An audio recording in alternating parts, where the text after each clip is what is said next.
জাতীয় মসজিদে জাতীয় কোনো ইস্যু নিয়ে কেউ আসে না। জাতীয় মসজিদ জাতীয় কোনো ইস্যু নিয়ে এখানে কোরআন সুন্নাহর আলোকে, শরীয়তের আলোকে এই বিষয়ে আমাদেরকে গাইড দেন, এই কথা বলার জন্য এখানে কেউ আসে না। আসে শুধু পানি পড়ার জন্য, আসে হুজুর দোয়া রাখেন, দোয়া করেন, এই কথার জন্য।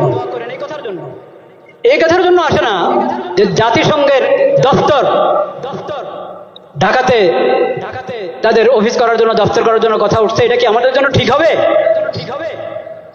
হুজুর কোরআন সুন্নাহর আলোকে একটু বলেন।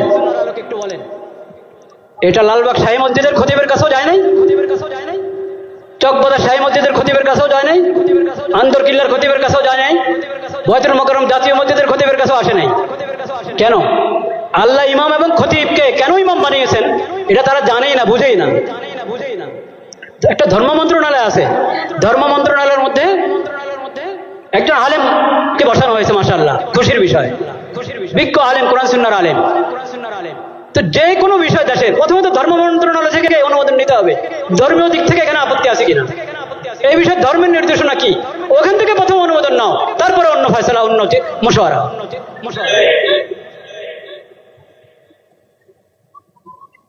লজ্জা মরে যাওয়া উচিত বাংলাদেশিদের, যে তাদের কাছে কোরআন হাদিস থাকতে, নবীজির সিরত থাকতে, তাদেরকে মানবতা শিখাতে আসতে পশ্চিম দেশ থেকে। লজ্জা মরে যাওয়া উচিত।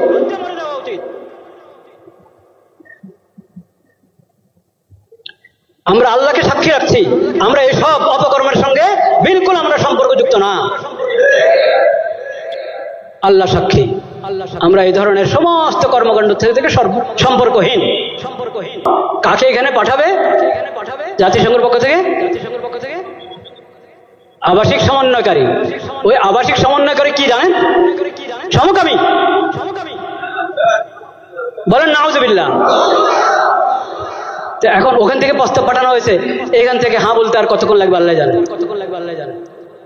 যদি বিবেক থাকে, যদি বর্তমান সরকার ভালোই তো করছিল, অনেক কাজ তো ভালোই করছিল, সুন্দর করছিল, এই শেষ সময় যদি নিজের ইজ্জত রেখে যেতে চায়, তাহলে তাদেরকে এই দপ্তর এর ফয়সালা উদ্রহ করতে হবে এবং এই ধরনের এই বিকৃত মস্তিষ্ক লোকদেরকে, বেহায়া বেলাদা লোকদেরকে এই দেশে আসার অনুমতি দেওয়া থেকে বিরত থাকতে হবে।